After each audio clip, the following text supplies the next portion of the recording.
안녕하세요. 로고스의 나자원 변호사입니다. 산재보험법에서 이제 산재보험법에 적용을 받는, 보호를 받는 대상은 근로자로 정하고 있습니다. 그리고 그 근로자라고 하는 것은 근로기준법상의 근로자를 의미하게 됩니다. 또 이제 산재보험법 외에도 이제 일반적으로 많이들 문제되시는 상황이 이제 퇴직금 이런 거, 아니면 제가 이제 근로계약을 저는 했다고 생각을 했는데 회사에서 개인 사업자로 등록을 하더라.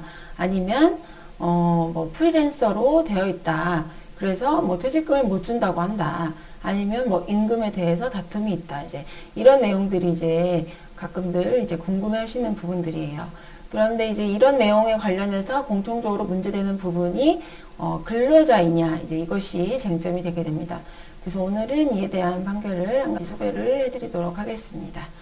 근로기준법상 근로자에 해당하는지 아닌지는 그 계약의 형식이, 이름이 고용계약이냐, 그 형식이 고용계약이냐 아니냐 이것보다는 그 실질적인 내용에 있어서 근로자가 사업 또는 사업장의 임금을 목적으로 종속적인 관계에서 사용자에게 근로를 제공하였느냐, 이에 따라서 판단을 하게 됩니다. 이때 이제 종속적인 관계가 있어야 근로자로 인정을 하게 되는데, 종속적인 관계가 있느냐, 이것은 업무 내용을 사용자가 정하느냐, 그리고 취업 규칙, 복무 규정 또는 인사 규정 이런 것들에 적용을 받게 되는가, 그리고 업무 수행 과정에서 사용자가 상당한 지휘 감독을 하느냐, 그리고 사용자가 근무 시간, 근무 장소 이런 것을 지정하고 근로자가 그에 따르는지 구속을 당하는지 이런 것들을 이제 같이 고려를 하게 됩니다. 또 이제 추가적으로 문제가 되는 상황들이 어떤 것들이 있느냐, 이제 AS 기사 아니면 인터넷 설치 기사 이런 분들, 내지는 또는 어떤 이제 수리를 하시는 일을 하는 분들, 이런 분들의 경우에 이 노무를 제공하는 분이 스스로 비품이나 원자재 아니면 작업 도구 이런 거를 자기 돈으로 사서 가지고 있고, 또 제3자를 고용해서 업무를 대행하게 하거나, 아니면 고용까지는 아니더라도 내가 못 가겠으니까 딴 사람을 보냈겠다 이렇게 하는 것이 가능한지, 또 독립해서 자기 계산으로 사업을 영위할 수 있는지, 이 말은 독립해서 자기 계산으로 이윤을 자기가 가질 수 있는지 이거를 이제 말하는 거예요.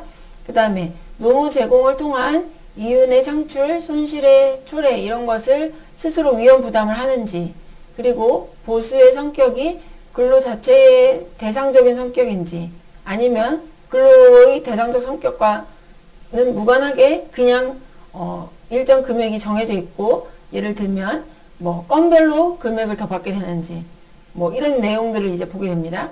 그 다음에 기본급, 고정급 이런 것이 정해져 있느냐, 근로소득세를 원천 징수하느냐, 그리고 근로제공 관계가 계속성을 가지고 있느냐, 아니면 단기적으로 일시적으로 이루어지는 것이냐, 그 다음에 사용자에 대한 전속성이 있느냐 없느냐, 그리고 사회보장제도, 예를 들면 사대보험 이런 거죠. 그런 것에 대한 그런 관계에서 근로자 지위가 인정되느냐, 이런 여러 가지 많은 조건들을 종합해서 판단을 하게 됩니다. 그런데 주의하실 것은 기본급이나 고정급이 정해져 있느냐, 근로소득세가 원천 징수되느냐 아니냐, 4대 보험 가입 여부 이런 것은 사실 근로자 마음대로 되는 것이 아니고 사용자가 경제적으로 우월한 지위에 있기 때문에 사용자가 정할 여지가 큽니다. 그래서 그런 점들이 인정되지 않았다는 사정만 가지고 근로자성을 바로 부정하는 것은 아닙니다. 그래서 이런 사정들을 전체적으로 고려를 하면서 이제 살펴보게 됩니다. 이 사건에서는 참가인이 이 사건 재위촉 거부 당시 원고에게 임금을 목적으로 종속적인 관계에서 근로를 제공한 근로자에 해당한다라고 이 사건에서 판결을 했어요, 대법원에서. 그래서 참가인이 근로자라고 본 것인데, 그럼 왜 근로자라고 봤느냐, 이제 그 구체적인 판시 내용을 보겠습니다. 보면 일단 이제 지급받은 돈의 명목이나 액수, 대가성, 그리고 추가 업무를 수행하게 된 경위, 이런 내용들을 보면 이 참가인이 이 원고에게 재이촉을 거부당할 당시 무렵에는 자원봉사활동 기본법에 따른 자원봉사활동으로 이 업무를 했다고 보기는 어렵고 근로를 한 것이다. 그게 자원봉사가 아니다는 거예요. 처음에는 자원봉사로 시작을 했는데 추가 업무를 하게 되면서 그와 관련해서 돈을 받았다.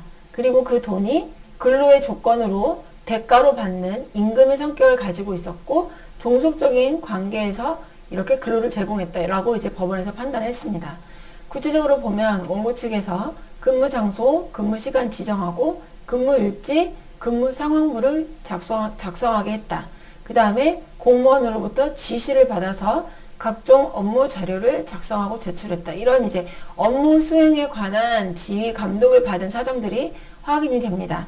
그리고 사대보험 가입 여부가 처음에는 가입이 안 돼 있긴 했는데 그 가입 여부 대상을 확인해서 가입을 추진하고 있었다. 그렇다고 한다면 당시에 사업주로 이 원고를 사업주로 한 사대보험이 가입되어 있지 않다는 점만 갖고는 이 원고의 근로자가 아니다라고 단정할 수 없다라고 대법원에서는 판단한 것입니다.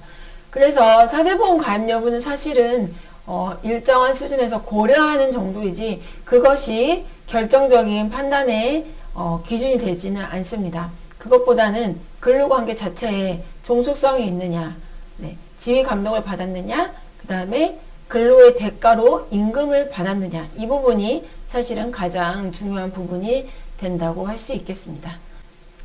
네, 오늘 소개드린 판결은 대법원 판결이고 근로자성에 대해서 이제 구체적으로 판시를 한 내용이기 때문에 실제 사안에 있어서도 많이 도움이 되는 그런 사례입니다. 그래서 근로자성 여부가 문제되는 사안에서 이런 기준들을 가지고 판단해 볼 수 있다라는 점을 이제 고려를 하시면 되겠고, 근데 실제 사실관계를 가지고는 사실 일반인들 입장에서 자신이 근로자인지 아닌지 도대체 어떻게 판단해야 될지 모르겠다. 제가 이렇게 동영상을 올려도 그렇게 말씀하시는 분들 많이 있습니다.